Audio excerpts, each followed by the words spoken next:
আজকের পর্বে সবাইকে স্বাগতম। প্রিয় বন্ধুরা, প্রীতি, সালাম এবং শুভেচ্ছা নেবেন। ক্যান্টনমেন্টে আমরা বলার চেষ্টা করছি যে গত 2-3 দিন ধরেই কিন্তু একটা অস্বাভাবিক পরিবেশ বিরাজ করছে। বিশেষ করে এই যে 15 জন আর্মি অফিসার সহ 15 জন সার্ভিং অফিসার সহ মোট 25 জন সামরিক কর্মকর্তার বিরুদ্ধে যে আইসিটি থেকে যে গ্রেপ্তারি পরোয়ানা জারি হয়েছে, তারপর থেকেই এক ধরনের বলা যায় যে ক্যান্টনমেন্টে এক ধরনের টেনশন বিরাজ করছে। তো সেই অবস্থায় যারা লাল বদর, যাদের আমরা দেখেছি 2024 সালের জুলাই এবং আগস্টের সন্ত্রাসী অভ্যুত্থানে, জঙ্গি অভ্যুত্থানে জড়িত ছিল, তাদের মধ্যে এই ঘটনায় দেখলাম এক ধরনের প্যালপিটিশন শুরু হয়ে গেছে। গতকাল দেখলাম যে একজন লাল বদরের এই ফেসবুকে লাল বদর স্ট্যাটাস দিয়েছে যে ছাত্রদের, ঢাকা শহরের যত সারা দেশের ছাত্রদের ডাক দিয়েছে, মাদ্রাসার থেকে সব ছাত্রদের ডাক দিয়েছে। কেন? যে ক্যান্টনমেন্টে না জানি কি ঘটতেছে। তারপরে আবার একটা স্ট্যাটাস দেখলাম যে না, এই ডিপ্লোম্যাটিক জোনে, ঢাকার ডিপ্লোম্যাটিক এরিয়ায় নাকি 8টা এপিসি, এই আর্ম পার্সোনাল ক্যারিয়ার, এই ট্যাঙ্কের মতো, যেটা গোপালগঞ্জে যেটাই করে হাসনাত সার্জিসরা পালাইছিল, সেই এপিসি 8টা এবং এর সাথে কিছু আর আর্ম ফোর্সের ট্রাক ছিল। আর এইসব দেখে তারা ভয় পেয়েছিল। আসলে এটা নাকি একটা রুটিন মুভমেন্ট, এবং যেহেতু এই এপিসির মুভমেন্ট গুলো সিভিল অ্যাডমিনিস্ট্রেশনকে ইনফর্ম করা হয়নি, এই জন্য এই লাল বদর ইউটিউবাররা ভয় পেয়ে কান্নাকাটি শুরু করছিল এবং প্যান ভিজায় তারা ঢাকা শহরে ছাত্রদের, ছাত্রীদের, মাদ্রাসা সবাইকে ডাক দিছিল। এইখানে 2টা পয়েন্ট আমি একটু আপনাদের দৃষ্টি আকর্ষণ করবো। এক নাম্বার হলো, একজন ছাত্র, সাধারণ ছাত্র কিংবা মাদ্রাসার ছাত্র পথে নামে নাই। খুব ক্লিয়ারলি ডাকলেই যে আর কেউ নামবে না সেটা প্রমাণ হলো। দ্বিতীয়ত হলো, এই ধরনের এপিসি বা ভেহিকল মুভমেন্টে আর্মির একটা রুটিন মুভমেন্ট, তারা সিভিল প্রশাসনকে কখনোই ইনফর্ম করে না বা তারা করতে আইনত বাধ্য না। সুতরাং ইট ওয়াজ এ রুটিন মুভমেন্ট। কিন্তু যেহেতু চোরের মন পুলিশ পুলিশ করে এবং ক্যান্টনমেন্ট যেহেতু একটু টেন্স সিচুয়েশন বিরাজ করছে, সেহেতু লাল বদরের ঘুম হারাম হয়ে গেছে। কোথাও 2টা গাড়ি নড়াচড়া করলে, কোথাও একটু শব্দ হইলে, কোথাও যদি সামরিক প্রশিক্ষণে গুলি ফোটে, তো এদের ঘুম আরাম হয়ে গেছে। এরা এখন দিন রাত ঘুমাইতে পারে না, কি যে টেনশনে আছে আল্লাহই জানে। যাই হোক, এই বিষয়টি মূল আলোচনা নয়। মূল আলোচনা হলো যে গতকাল সেনা সদরে সেনাবাহিনীর অফিসার্স মেসে একটা সংবাদ সম্মেলন করেছে এবং সেখানে সেনাবাহিনীর অ্যাডজুটেন্ট জেনারেল মোহাম্মদ হাকিমুজ্জামান ছিলেন, মেজর জেনারেল হাকিম ছিলেন এবং আরো অনেকেই ছিলেন, মিলিটারি ইন্টেলিজেন্স অনেক ডিরেক্টরে ছিলেন। এবং তাদের এই সংবাদ সম্মেলনের বিষয়ে কিছু বিষয় আমার দৃষ্টি আকর্ষিত হয়েছে। যেমন এই যে 25 জন সামরিক কর্মকর্তার বিরুদ্ধে, আর্মি অফিসারের বিরুদ্ধে, তার মধ্যে 9 জন হলো রিটায়ার্ড, একজন হলো এলপিআর এ আছে, আর 15 জন সার্ভিং। এই টোটাল 25 জনের বিরুদ্ধে যে গ্রেপ্তারি পরোয়ানাটা জারি হয়েছে, এই গ্রেপ্তারি পরোয়ানার কোনো কপি কিন্তু ক্যান্টনমেন্টে, সেনা সদরে বা কারো কাছে পৌঁছায়নি। পুলিশও ক্যান্টনমেন্টের সাথে যোগাযোগ করে কিছু বলেনি। কেবলমাত্র সোশ্যাল মিডিয়ায় দেখে এবং টেলিভিশনের স্ক্রলে দেখে তারা তাদের অফিসারদের অফিসার্স মেসে ডেকে এনে মোটামুটি বন্দী করা হয়েছে বলা হয়। এটা খুবই দুঃখজনক যে গ্রেপ্তারি পরোয়ানা না পাওয়ার আগে সোশ্যাল মিডিয়ায়, পত্রিকায় কি দেখলো, আর অমনি আর্মিদের কল করে ঢাকায় নিয়ে আসে অফিসার্স মেসে রেখে দেওয়া হলো এবং তাদের সাথে তাদের পরিবারের যোগাযোগ সব বন্ধ করে দেওয়া হয়েছে। এইটা কি ধরনের স্টেপ আর্মি নিয়েছে বুঝতে পারি না। আর্মিকে আর কত নিচে নামাবেন জেনারেল ওয়াকার খান?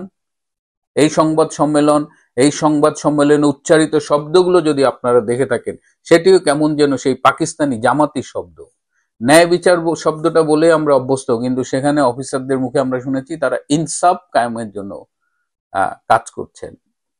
ন্যায় বিচার এখন বাংলাদেশ আর্মির মুখে ইনসাফ হয়ে গেছে। তারা কি ওয়েট করতে পারতেন না? একটা গ্রেপ্তারি পরোয়ানা হাতে পাওয়ার, আর্মি তো একটা ডিসিপ্লিন ফোর্স। একজন মাত্র স্কেপ করেছে, মেজর জেনারেল কবির, বাকি সবাই তো আপনারা ডেকেছেন, তারা এসেছে। তো এই জায়গাটা ঠিক বুঝতে পারলাম না যে আর্মি কি আজকাল সোশ্যাল মিডিয়া, পত্রিকা, এই যে আমরা ইউটিউবে কি সব বলি, এইসব দেখে কন্ট্রোলড হয়, নাকি তাদের নিজস্ব কোনো রুলস রেগুলেশনস আছে? তাদের নিজস্ব, তাদের তো যতদূর আগেও বলেছি যে they have a legal team, সবার লিগাল টিম আছে, আর্মি অ্যাজ এ হোল আছে, নেভির আছে, এয়ারফোর্সের আছে, ডিজিএফ এর আছে। So why don't to consult with them? আমরা রাস্তাঘাটে বা সোশ্যাল মিডিয়ায় কি বলি, তারাই, আমরা আসলে দেখলাম যে সোশ্যাল মিডিয়ায় আসলে আপনাদের গাইড করে। যাই হোক, যাদের অফিসার্স মেসে এনে রাখা হয়েছে, যে 15 জন সামরিক কর্মকর্তাকে বিভিন্ন পর্যায়ের, major general, brigadier general, lieutenant colonel, colonel, এইসব লেভেলের 15 জন অফিসার এখন আর্মি অফিসার্স মেসে আছেন। তাদের সাথে আত্মীয় স্বজন, পরিবারের যোগাযোগ বন্ধ করে দেওয়া হয়েছে এবং এদের পরিবারের প্রতি 7 দফা নির্দেশ বা 7 দফা পরামর্শই বলি দিয়েছে সেনা সদর। পরিবারের সবাইকে বলেছে তারা যেন, পরিবারের সদস্যরা যেন মিডিয়াকে এড়িয়ে চলে, তারা যেন মিডিয়ার সাথে মুখ না খোলে, অর্থাৎ কোনো সংবাদ মাধ্যম বা টেলিভিশন বা কোনো কিছুতে যেন, কোনো মিডিয়ায় তারা কোনো রকমের কথা না বলে। দ্বিতীয় হলো, আত্মীয় স্বজন বা নিকট আশেপাশের কাছের মানুষের সাথে এই যে সেনা কর্মকর্তাদের বিরুদ্ধে যে ওয়ারেন্ট জারি হয়েছে, এইসব বিষয়ে যেন কোনো আলোচনা না করে। তৃতীয়ত হলো, তারা যেন এই যে আওয়ামী লীগের লোকজন যদি দেখে, তাদের সাথেও যেন এই ওয়ারেন্ট নিয়ে কোনো আলাপ না করে। চতুর্থ হলো যে যদি খুব প্রয়োজন হয় তারা বাসার বাইরে যায়, কিন্তু কাজ ছাড়া তারা যেন আপাতত বাসার বাইরে না যায়, বা মানে যে কোনো কারণে হয় না, আপনি ঘুরতে বেরোলেন, সেটা যেন না করা হয়। এরকম আরো, মানে সব মিলে এরকম 7টা নির্দেশনা দেওয়া হয়েছে যাদের বিরুদ্ধে আইসিটিতে এই ওয়ারেন্ট বেরিয়েছে, সেই সামরিক কর্মকর্তাদের। এখন এর মধ্যে আবার 9 জন আছে রিটায়ার্ড কর্মকর্তা। এরা কি করবেন?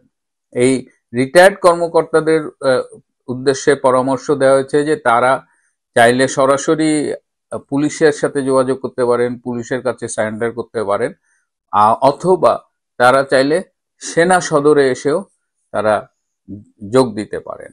এখন আলোচনা হচ্ছে যে 22 তারিখ হতে আর 10 দিন বাকি, এই 22 তারিখের মধ্যে তাদের গ্রেপ্তার করার একটা নির্দেশ দেওয়া আছে, যে গ্রেপ্তারি পরোয়ানাটা আর্মির কাছে পৌঁছয়নি, কিন্তু এই 22 তারিখে আমরা ধরে নিচ্ছি যে এদের এই আইসিটিতে প্রডিউস করা হবে। সেটা কিভাবে করা হবে, সেটা তারা কি পুলিশ ভ্যানে যাবে কিনা, এটা নিয়ে পরে আরেকদিন কথা বলবো।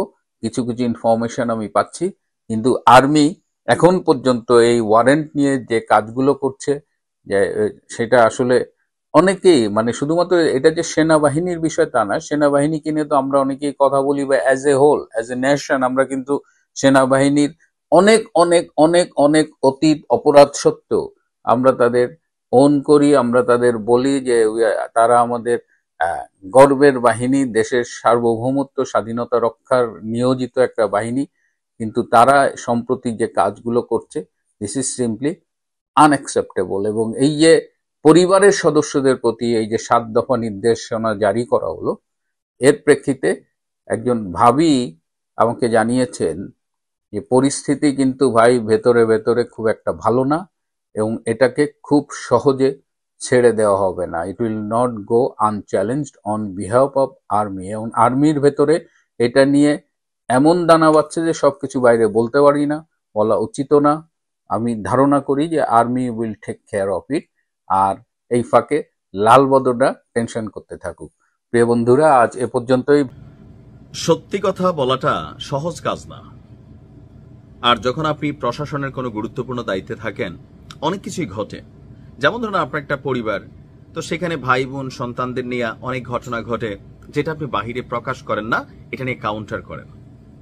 আর ঘরের ভিতরে যেগুলো ঘটে সেটা মানুষ বাহিরে বলেই না। প্রত্যেকটা প্রতিষ্ঠান সিস্টেমে এইভাবেই চলে। কিন্তু যখন স্পর্শকাতর কোনো তথ্য সামনে আসে আর প্রশাসনের পক্ষ থেকে এই তথ্যটা দেওয়া হয়, তখন এটা নিয়ে পজিটিভ নেগেটিভ দুইটা ভাইবই কিন্তু তৈরি হয়। তবে আমি বাংলাদেশ পুলিশের চট্টগ্রাম রেঞ্জের যিনি উপমহাপরিদর্শক আছেন, ডিআইজি আহসান হাবিব পলাশ স্যার, তিনি যেই কথা বলছেন, এই কথাটা শতভাগ কিন্তু সত্য, শতভাগ, এখানে কোনো ভুল নাই।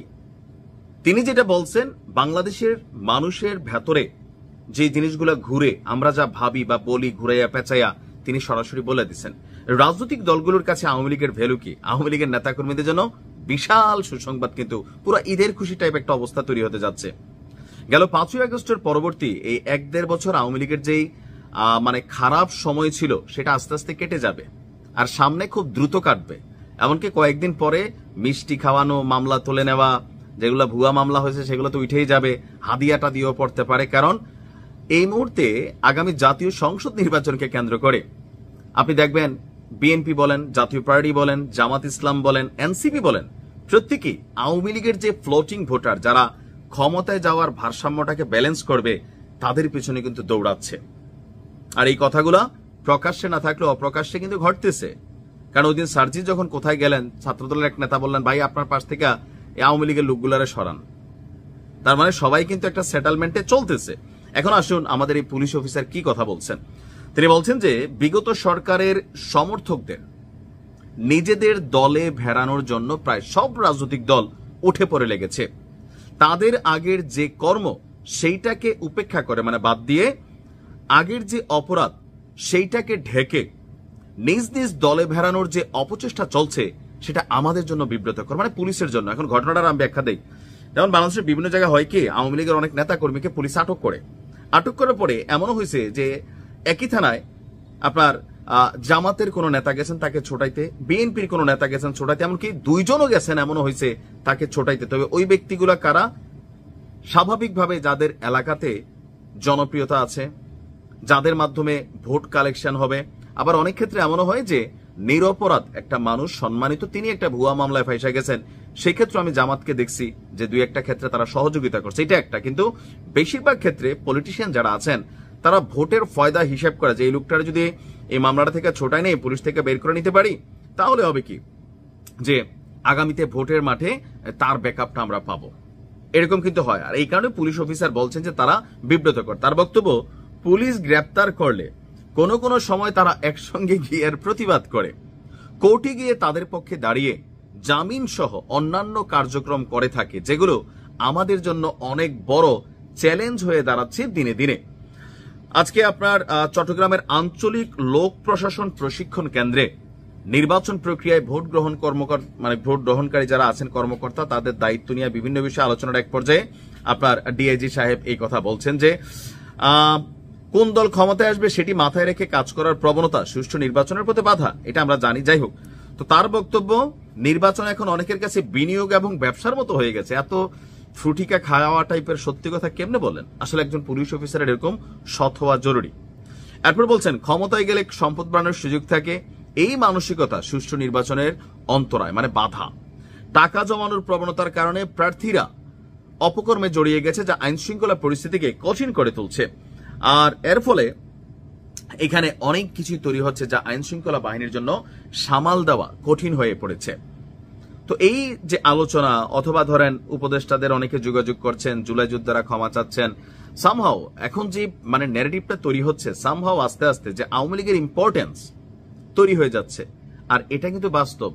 জুলাই আগস্টের অপরাধ এগুলা ওই কয়েকজন নেতার মুখে আপনি যা শোনেন, বাস্তবে হচ্ছে লোকাল পর্যায়ে ওই পলিটিক্যালি যাদের সাথে একটু শত্রুতা ছিল, অথবা আওয়ামী লীগ ক্ষমতায় থাকার ফলে বিএনপির যেসব নেতাদের দৌড়াইছে বা জামাতে যাদেরকে দৌড়াইছে, তারা হয়তো লোকালি পার্সোনালি অনেকে প্রতিশোধটা নিচ্ছেন, কিন্তু এর বাইরে অন্য কিছুই হচ্ছে না। ওই বক্তব্যের মধ্যে একদম ভাই চেতনা, যারা চেতনার কথা বলেন নিজেরাও বহুত জায়গায় চেতনা হারাই ফেলছেন, এটা কিন্তু প্রমাণিত বিভিন্ন সময়। তো এই সকল ইস্যু থেকে আওয়ামী লীগের জন্য যত নির্বাচন ঘনিয়ে আসবে তত ঈদের খুশি টাইপের হইতে থাকবে। মিষ্টি খাবে, মোয়া খাবে, রসমালাই খাবে, এরকম কিন্তু জামায়াতও শুরু হচ্ছে। আর এটা আপনি চাইয়া চুইয়া এইসব ডায়লগ দিয়ে কোনো কিছুতে বন্ধ করতে পারবেন না। কারণ রাজনীতি ভিন্ন জিনিস, ক্ষমতায় যাইতে হবে। এত বছর পরে সুযোগ আসছে, সবাই ক্ষমতায় যাইতে চায়।